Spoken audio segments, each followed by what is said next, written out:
Horizon TV, the beacon for the nation.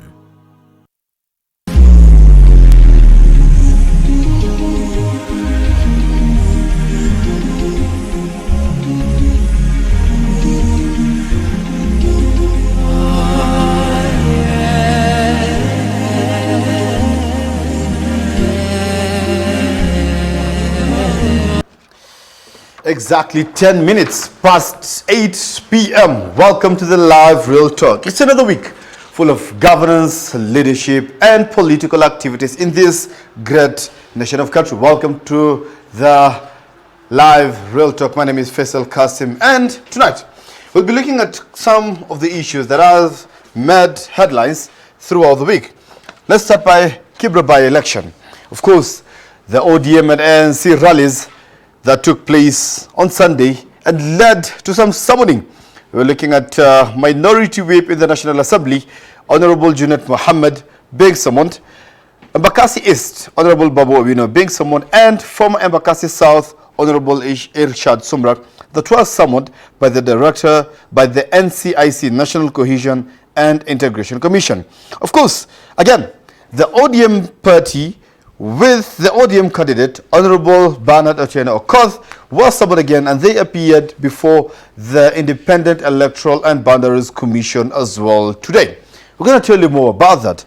Not mentioning on leadership and governance spaces, His Excellency, the President, Uhuru Kenyatta, fired the Kenya Ferry Service Board from Dan Mozo, who was the chairman, Daula Omar, Naima Amir, Philip Ndolo, Rosina Mrutu. All those fired in a special gazette notice that was issued today.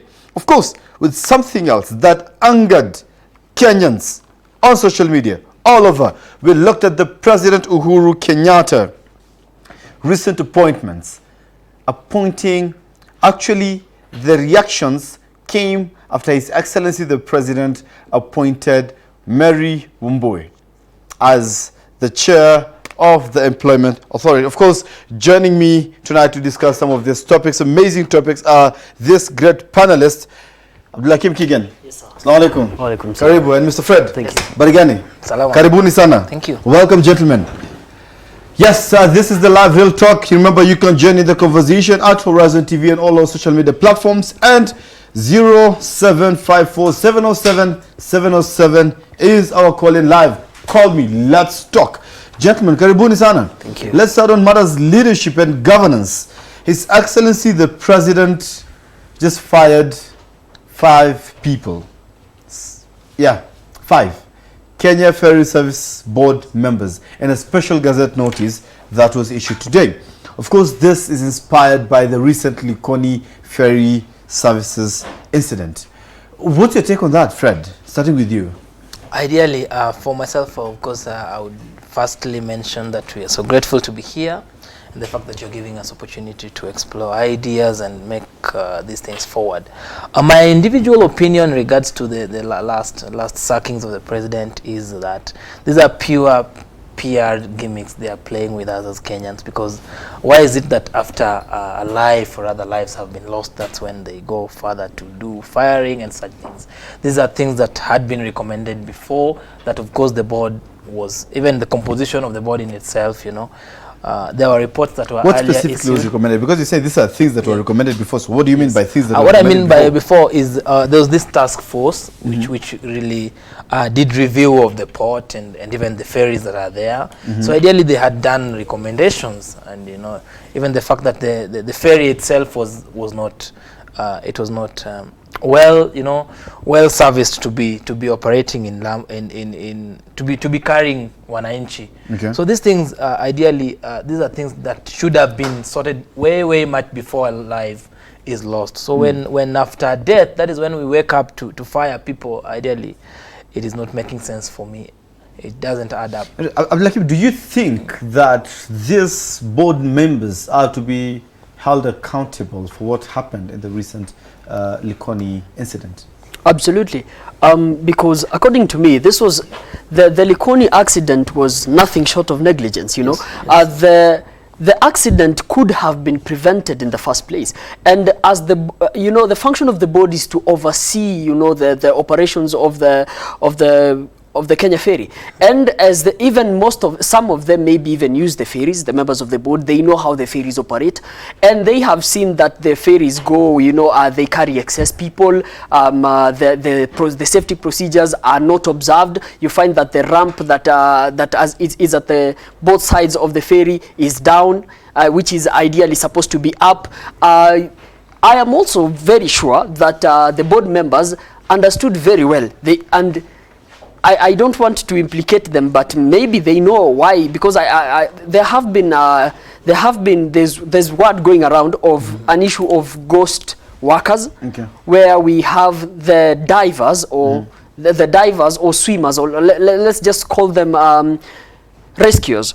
They're supposed to be 15 who are supposed to be in each ferry, and they even have a place designated for them to sit. Of course, but then they are not there. There's nothing substantial. But then when you look at the Kenya ferry, these people, 15 of them, are on their payroll. These are just ghost workers, and I don't think the president did justice to us. Do you have any evidence to prove that?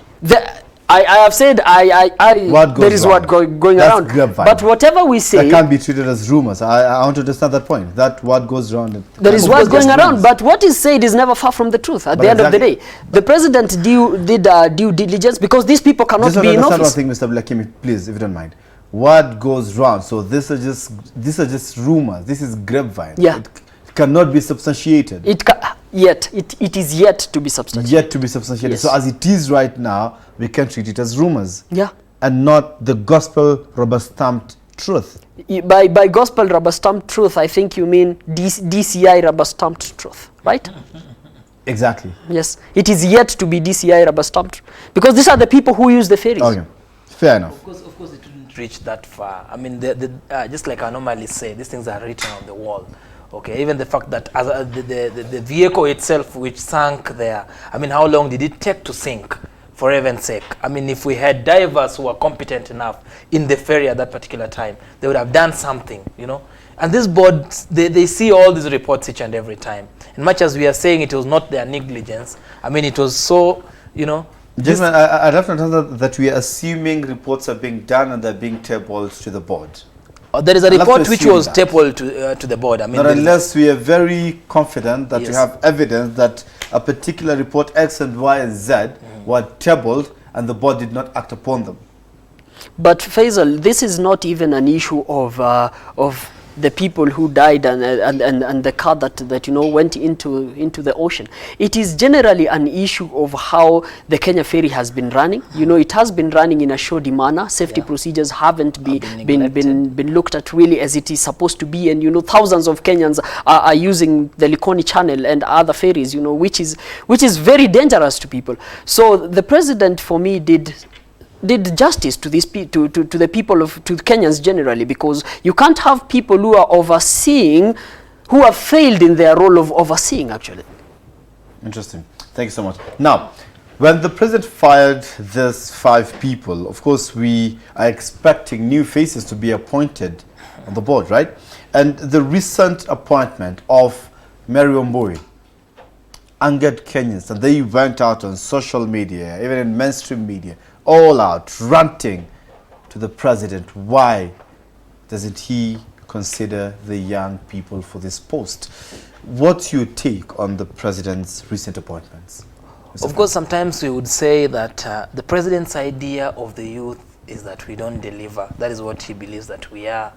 And just to reckon on a few, what most of us have said, even in social media and across, the fact that you recycle people who are retirees into positions which ideally should be taken by the youth is really an insult to the youth, because this is something that is happening many times. It's not the first time we are seeing the president and nominating people for such positions. And just to worsen it is his position.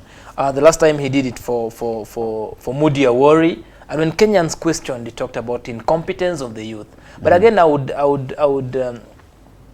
would question again, what are the policies behind the youth getting involved in such positions? I mean, are we really taking it are we coming up with ideas so that we're able to sit on these seats that we're able to fill these seats with a lot of competence and confidence. So much as we are saying His Excellency did a wrong thing, but again, as youth, again, we are failing ourselves because we've not developed policies around. I want to quote His Excellency the President in one of the speeches during the 2017 general election campaign. He says, "We commit to creating at least 6.5 million jobs over 5 years to ensure our people, particularly our youth, can secure and maintain good jobs to enable them to enjoy a decent life.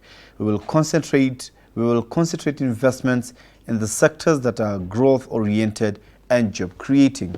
If anything, we've seen retrenchment in a couple of companies, and we're expecting at least 3,000 people to have lost their jobs by the end of 2020.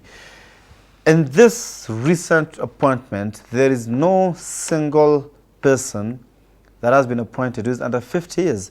Abdullahi. So the president promised to be creating at least 1.3 million jobs every year. Those numbers are, and here we are. Those numbers are not a joke. But let me start from this point.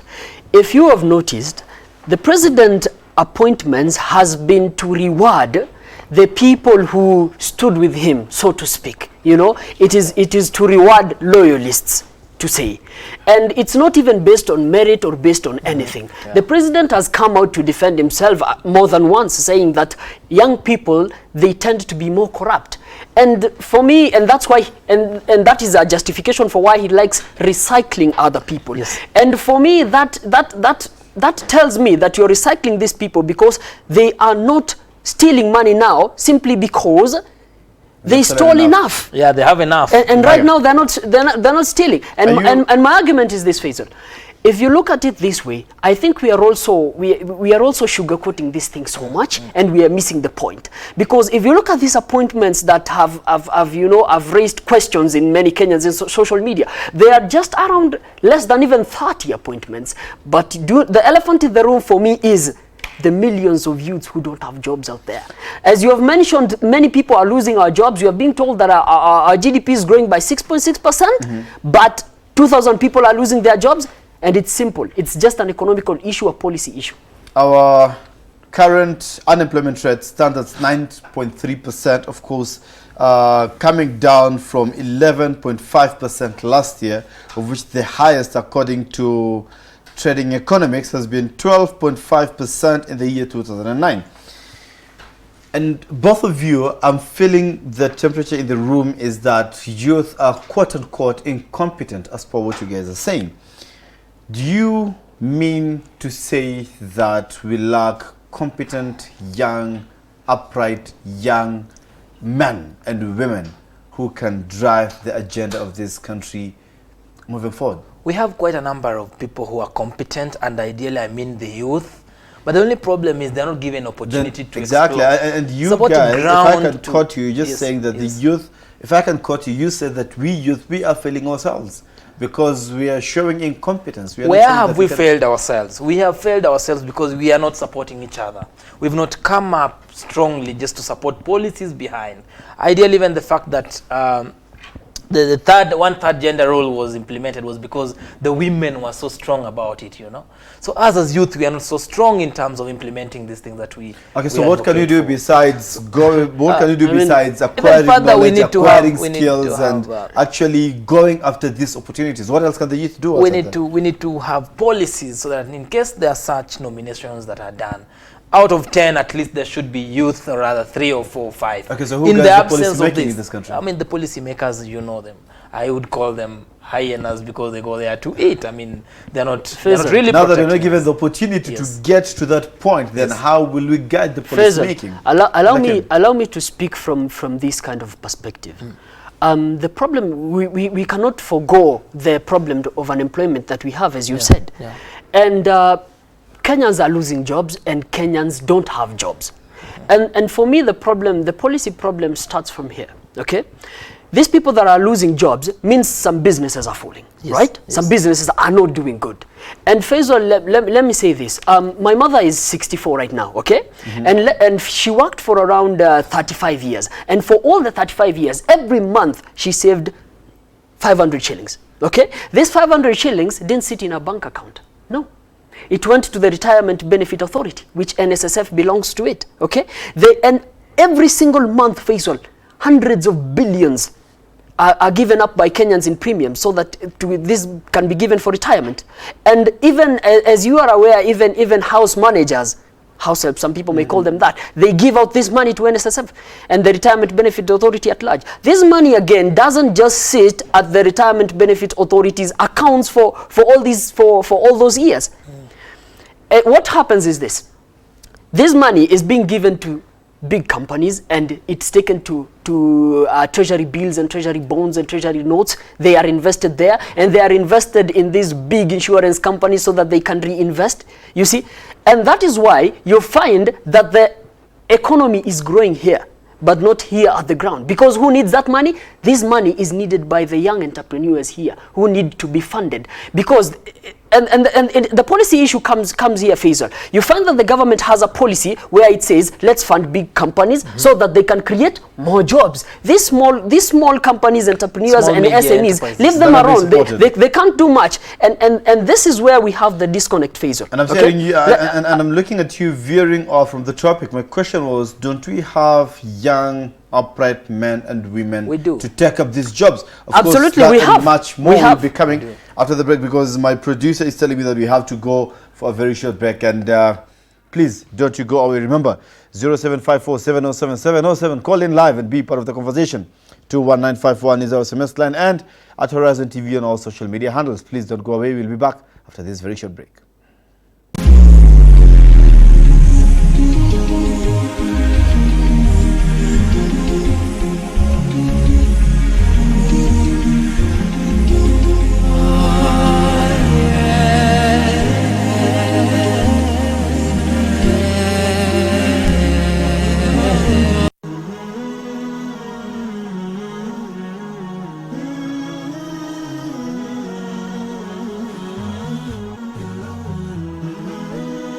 Horizon TV, the beacon for the nation.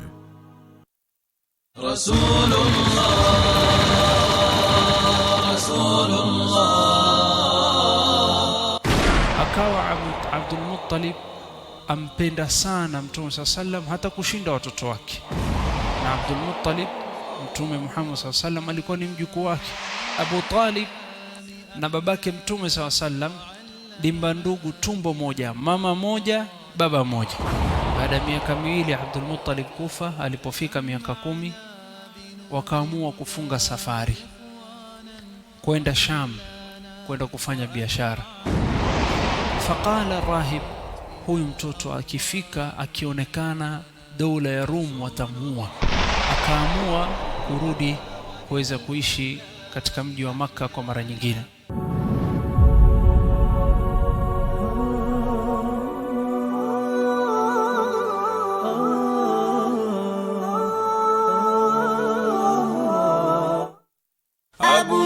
With kids, we learn Quran, we learn Quran, we learn Quran, we learn Quran, we learn Hadith, we learn Hadith, we learn Hadith, we learn Hadith, we learn the duas, we learn the duas, we learn the duas, we learn the duas, we love a prophet. We love a prophet, we love a prophet, we love a prophet.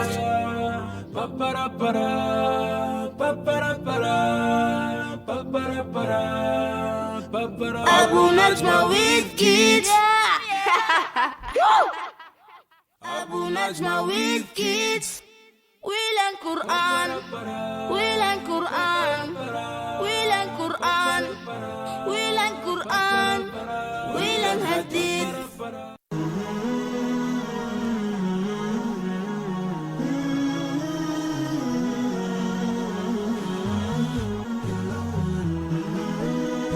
Horizon TV, the beacon for the nation.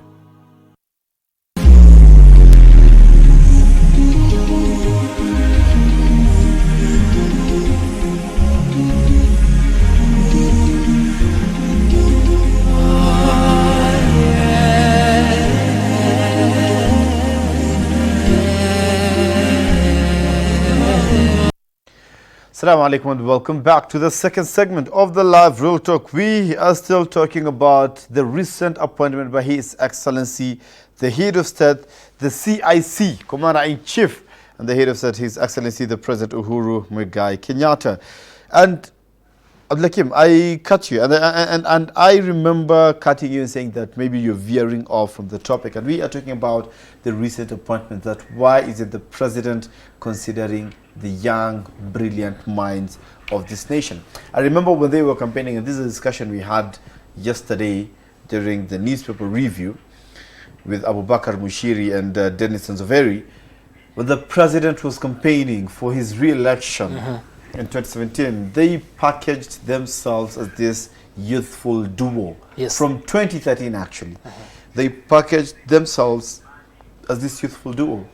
But again, right now, it is so sad that the youth are not being considered for this position. Actually, they promised 6.5 million jobs by 2022 and 2022. of course.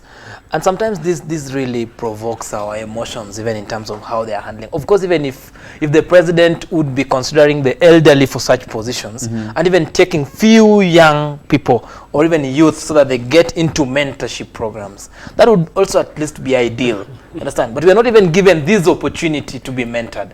As much as we are seeing, oh, youth are not experienced, youth are not competent, are we even given that avenue to explore and to get that competence? Because you can't wake up in the morning and you be competent, okay? So the fact that he's recycling people who are retirees, for instance, the recent appointment he did for Mary. I mean, Mheshimiwa deserves, of course, fine, but at 69, for heaven's sake, you want to chair such a proactive, docket.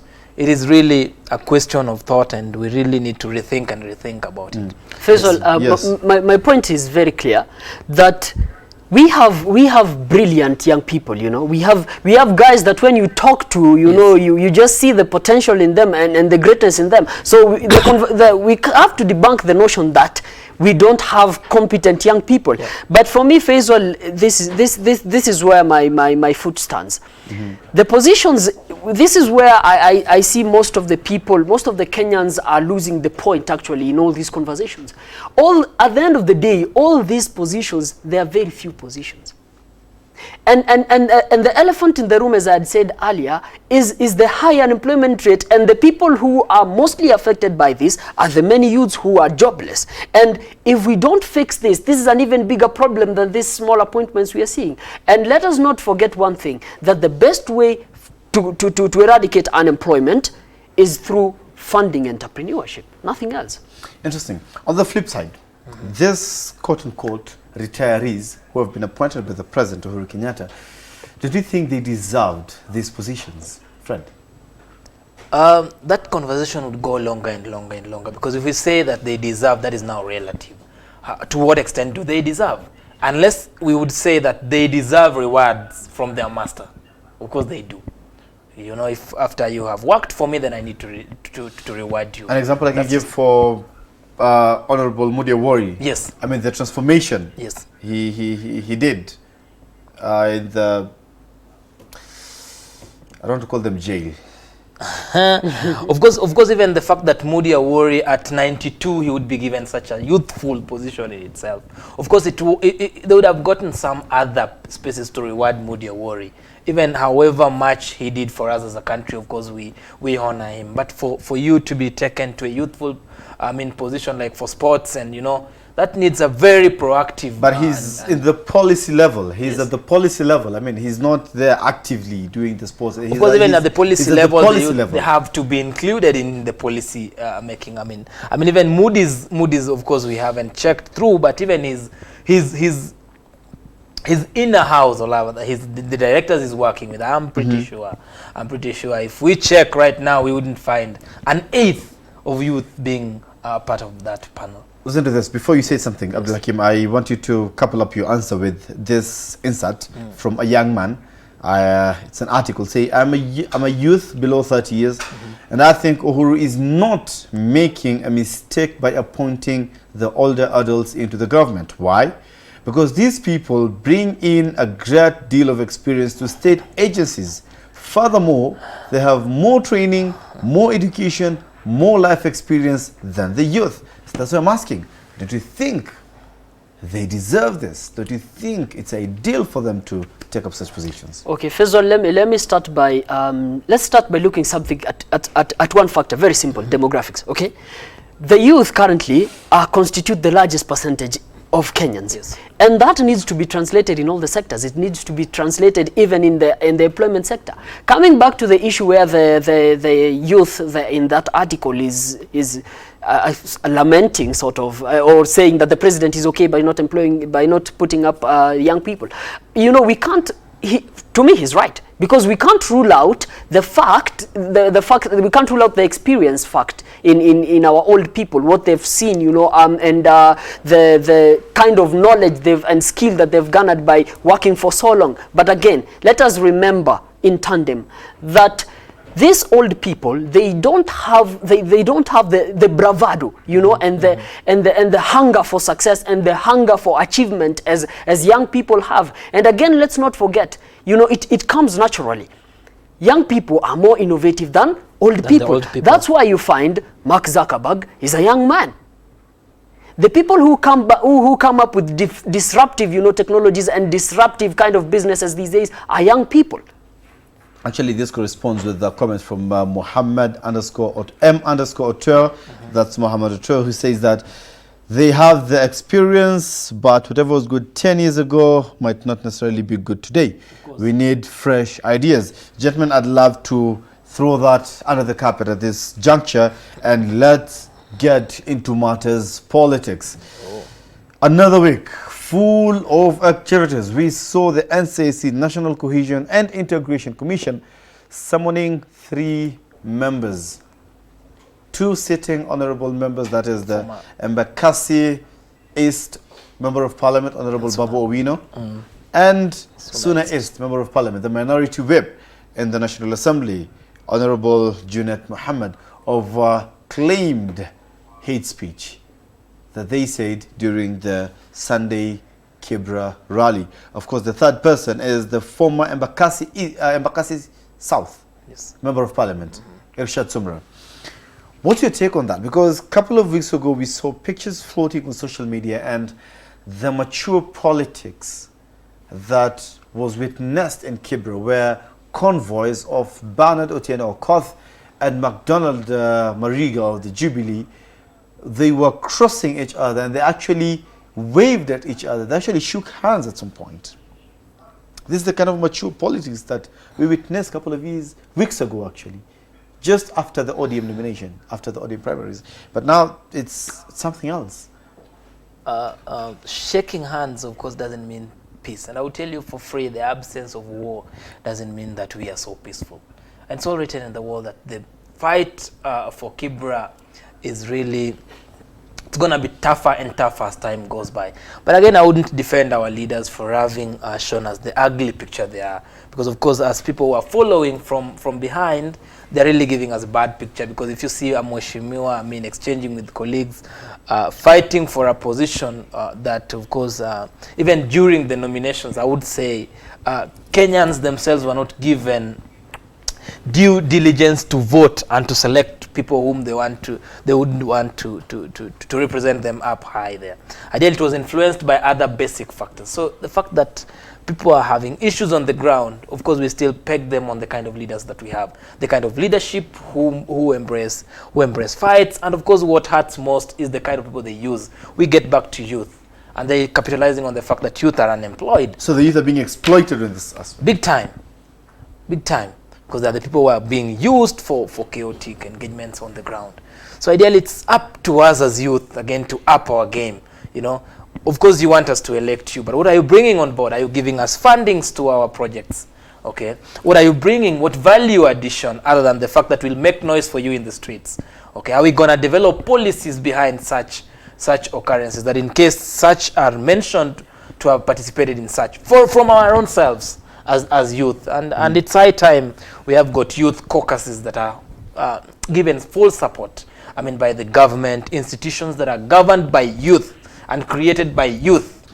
Understand? This one ideally would give us a good In addition to that, 2 days ago, IEBC, the Independent Electoral and Boundaries Commission, summoned the ODM leadership together with the ODM candidate, that is Honorable Bernadette Okoth, to appear before the commission today, 10 a.m., of which they actually did that at the anniversary towers, to answer claims by the Jubilee candidate MacDonald Mariga that his campaign car was stolen and some was stoned actually, and some violence activities related to that as well.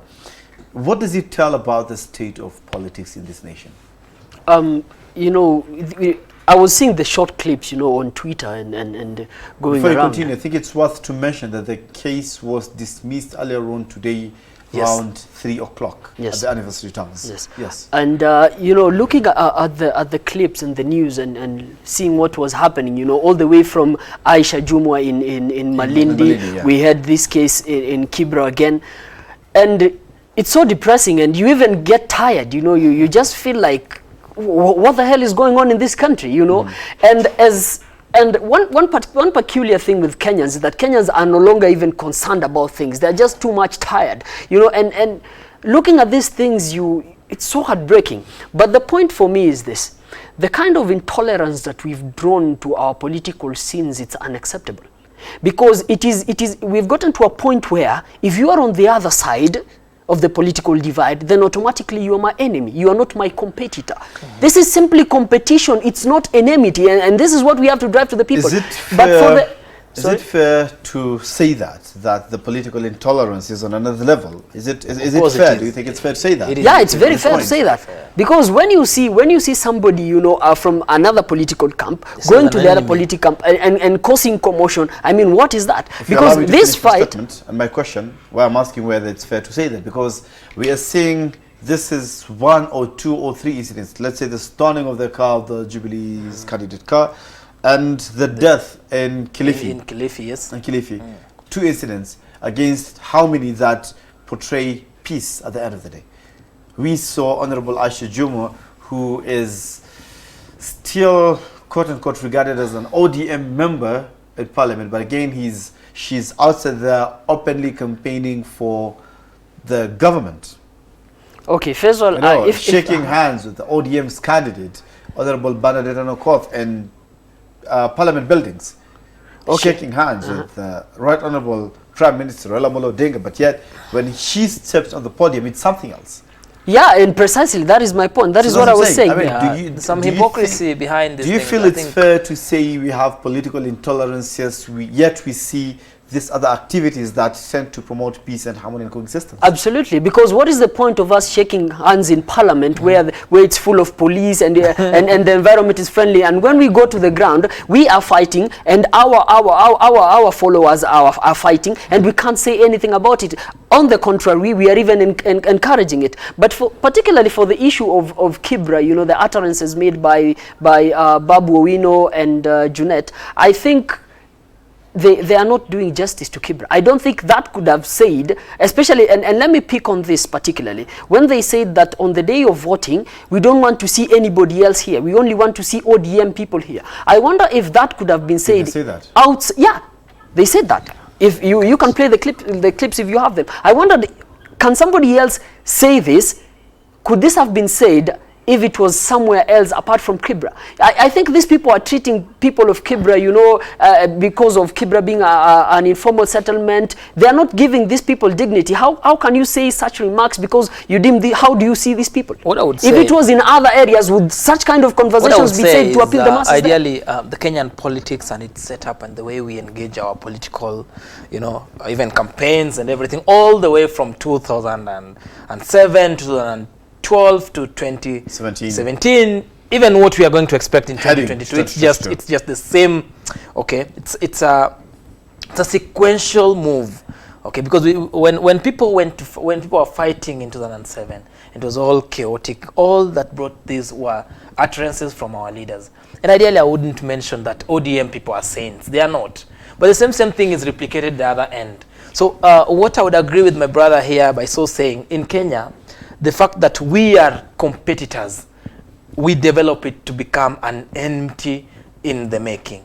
So once we bring this this thought of my competitor is not my enemy, then we will be in the right place. And ideally, we wouldn't say this is going to come overnight. We have got mature countries like the Western world. These are states that have been in existence for as many as 100 years and above. Kenya is only 50 something, 54. 56 years of democracy, and of course we are not yet there. So ideally it really depends on one sacrifice which is going to come from the youth. These guys, their days are numbered, that is the truth. And therefore my other opinion is, if youth wake up today and say this leadership belongs to us, and just like they say tomorrow belongs to us, it is not tomorrow, it is now. On the other hand, you see youthful leaders of parliament like Yes. Honorable Babu Owino Yes. going out there and Yes. putting out such remarks. Then what does it say about Honorable Babu the Owino is future just of- one among many. We have got Honorable Sakaja, we have got quite a number of honorable members. But ideally, the setup of our Kenyan politics is we are serving a master. And of course, our understanding of serving a master is when we insult the other opponent, then our master celebrates. We wherever praise they the are. master. Faisal, Yes. I'd go Approval back to Yes. elections. And this is the thing. You find there are so many the conversations among us Kenyans, they tend to be very strong and and very constructive. We talk about policies, people propose very good things. Yes. But what happens? The problem is this. We don't fight the policies, we start fighting the politics. We start creating personalities. You start becoming Kieleweke, I become Tanga Tanga, you become this and this and this, and we hide away. We hide away from the policies. How long do you think it will take us to move from this ethnic-based set of politics to policy-based politics in this country? 10 years, it's a work in progress. I'm glad there is light at the end of the tunnel. Kenyans are becoming wiser. Kenyans are feeling the pinch, actually. My opinion would be this thing there can be a change even tomorrow, but ideally this change is not accommodated. Reason being, us, we the decision makers, we've not embraced that yet. And ideally I would tell you for free, the fact that I go to the church that I go to is because that's where I was born in. You understand? We are still not developed so much to even our personal decisions, we don't make them because we want to make them. We make them because they are influenced by the fact that I come from such a place. I come from Luo Nyanza. You understand? And ideally, the predominant political, associates, anytime I get to the other end, I'm considered a traitor. Who would want to be considered a traitor? Once we move away from that kind of culture, then ideally, I'm pretty sure this is going to be embraced. And even the fact that we have got quite a number of languages, I wish that dawn will only come when Kenya will be one or two language society. Okay. Like if we only have Kiswahili and English, for instance, these are our uniting factors. I'm pretty sure, I'm telling you for free, I would consider you as my brother, and therefore we'll not be having this many. I'm actually looking for a day where we will look at our differences and use that as a strength, as opposed to things that is not coming any soon. supposed to be. That is not coming any soon. That's why even in Kibra right now, what is happening there is you're aligned to Luya because you come from Luya and now you Ethnic-based support politics. your Oh, okay. candidate. And So- even as the youth, Yes. I'll tell you for free, the last time when we had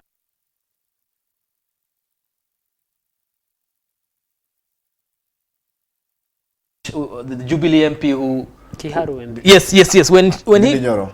yes that gentleman, when he got arrested, what came about, you understand? Even him as a youthful MP whom ideally I would think would have got his conscious cognition telling him that this is the right thing to do. Ideally him as a policy making position, he's still aligned to his master. And even his spokens, you ideally see that we are a rotten society who serves a master, and that's it's a structural break that I understand. Yes. Thank you so much. And we will pick up from that point when we come back to the third and the last segment of the live real talk tonight. So please don't you go away, because we will be coming back and answering one question. Does the Ganda ward in Kilifi County results, should it be a reason for the Deputy President to worry about in the forthcoming Kibra by-election? Let's get the answer after the break.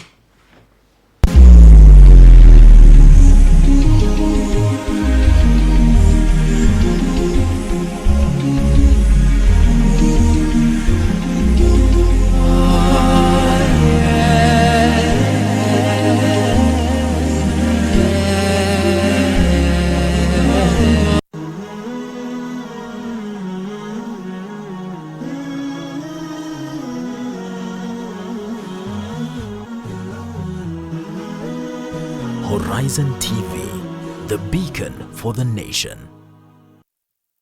Wake up to exciting mornings every day.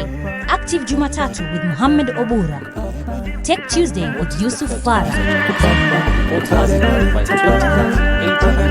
Wednesday, the special edition Business Chat with Ibtisam Jamal. All about your health on Healthy Thursdays with Mariam Wacharo. Aisha Khan with thorny pertinent issues every Friday on the Round Table. Fresh discussions, direct probe in Sobah Show, only on Horizon TV. Are you finding difficulty to find us on Azam decoders?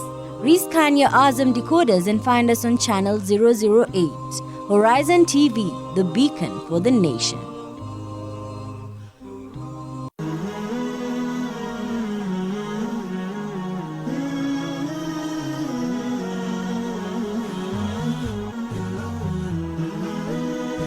Horizon TV, the beacon for the nation.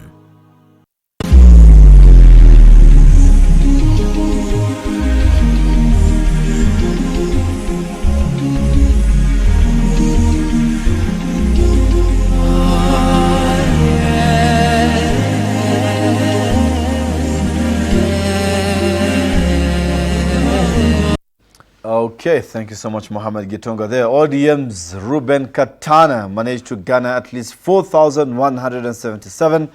Omar Abdul Rahman, an independent candidate, 2,331.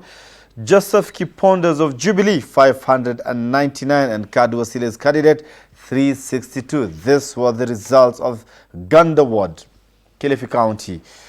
Arrest that the Deputy President vowed to teach Right Honorable Prime Minister Raila Amolo Odinga political lesson. Ganda Ward and Kibra. Now, Ganda Ward results are out. Should it be a reason for the Deputy President to have sleepless nights in the forthcoming Kibra by-election? Of course, from my perspective, I will tell you for free, Honorable Ruto really need to rethink and re-strategize. Not only Honorable Ruto, but even Mariga. I will tell you for free right now on the ground, he's not just gonna win this case. I mean, this seat. I will tell you for free. ODM's candidate and Amani candidate would easily get this position, but for a fact I would bet that Mariga is not gonna get that seat. And just like I was saying, Kenyans naturally are people who would want to reward service provision, even in initial points. The reason as to why in my society where we come from, we still align ourselves to Honorable Raila Amolo Odinga. Ideally is because of the few things that they did. And even the fact that Imran's brother passed on service. You understand? So people of Kibra would want to reward, that is number one, just to reward the fact that you have been working for us. Imran was a manager there. I mean, do you think policy, or rather sympathy, is likely to play any role in this forthcoming Kibra by-election? Yes. Sympathy. Of course, you can't rule out sympathy. Yes. You can't rule out also an issue of where people resonating with people. As I remember I said this once, that when you look at Kibra being an informal sector, most of the people there don't own factors of production. And the way out of the ghetto, sort of, is through education and talent. And Mariga has done it through talent. So there are some youths who will tend to resonate with Mariga.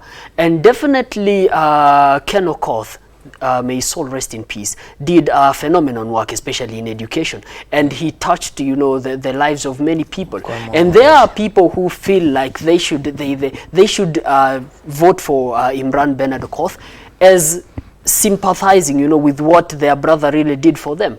But I would say this in general. Looking at the Ganda where Katana has won, congratulations to him. These are, two very different areas, predominantly ODM. But again, I would take the statement that Ruto vowed to teach Raila a political lesson with a pinch of salt, because I remember having a long argument about that statement, because that statement came from a heading of one of the newspapers, which is believed to be anti someone, and with people pointing a lot of editorial misconduct towards it. But ODM is Kibra is predominantly ODM, and if you ask me, I think this seat is for ODM to lose. But again, you can't rule out the ANC Candidate. The ANC Eli candidate. Lowalo. Actually, if you ask me, I think is on the ground is stronger than Mariga. Yes. But again, as I've always said, and will continue saying, I will want to submit to the people of Kibra. They understood their leader, Ken Okoth, and they knew his vision and mission that he had for the people of Kibra. And for that matter, they have no incentive to choose anybody who doesn't fit on his shoes. Interesting. So you think this seat is for ODM to lose? Absolutely. He's the strongest candidate. Yeah. Is that you, in other words, endorsing? I am not endorsing somebody. I think I can't choose for the people of Kibra. drumming The up people, support for- the people who live in Kibra, Faisal, they understand the challenges. They themselves understand their challenges better than I do, and they understand among the candidates who is best fit to fix it for them. Interesting. Thank you. Mr. Fred, I'm going to start with you. Maybe if you give us your parting shot for tonight. My parting shot ideally would be let youth come strongly and support themselves, and even work on policies that would accommodate them moving forward. And if we want to be the disruption that we are talking about in this country, is let's take the lead and work on policies that would guide us moving forward in regards to being in such positions we would really want to be in. Interesting. Yes. Abdullahi. I want to submit to Kenyans that let them ask questions. Let them ask the serious questions. When Uhuru Kenyatta said that he will create, I don't know how many millions jobs, 1.3 million jobs every people year. believed them without asking how will you do this. Creating 1,000 jobs in itself is not a joke. People just believed and said fantastic, wow. And they didn't ask 5-star why. there. I want to submit to Kenyans, ask the serious questions. Ask how, why, when, what, ask. Interesting. Interesting. Thank you so much, gentlemen, for making time to be with us this evening. And tonight, on our ticket to Slumberland, we'll be talking about friendship and the people you have in your social circles. On Saturday last week, we witnessed something. It was a proud moment for Kenya, the 1:59:40 seconds. It was something that everyone, every Kenyan felt, wow, when Eliud Kipchoge achieved what he achieved. My attention is drawn to the pace setters. This is a group of people with their own respective accolades who put aside their pride, came together to help a friend, to help a colleague, to achieve something at the end of the day. And add another hat, add another feather to the hat of a colleague. Tells me a lot. I was inspired a lot. Let me take you back a couple of months ago. The late Bob Collymore with his infamous Boys Club. It is a group of men that had a regular weekly meeting. The details of their meeting is known best to them. We don't know. You don't know. I don't know. But some of the details came out during his funeral service when Honorable Peter Kenneth came out and said that he was inspired by the late Bob Collymore to learn how to fly a chopper. So who do you have in your social circle? Who do you have in your social circle? Do you have people who will always follow you every step of the way, or people who will challenge you to grow? There is a quote, amazing, that says, I don't need a friend who changes when I change and who nods when I nod. My shadow does that far much better and never disappoints anytime the sun is up or there is light beside me. So what about you? Who do you have in your circle? Who do you have as a friend? Who do you have? The person that you call your brother or your sister. What value are they adding onto your life? And that's our ticket to the slumber. My name is Faisal Kassim, and this has been the Live Real Talk. See you next week, same place, same time. Until then, I say, Assalamu alaikum wa rahmatullah.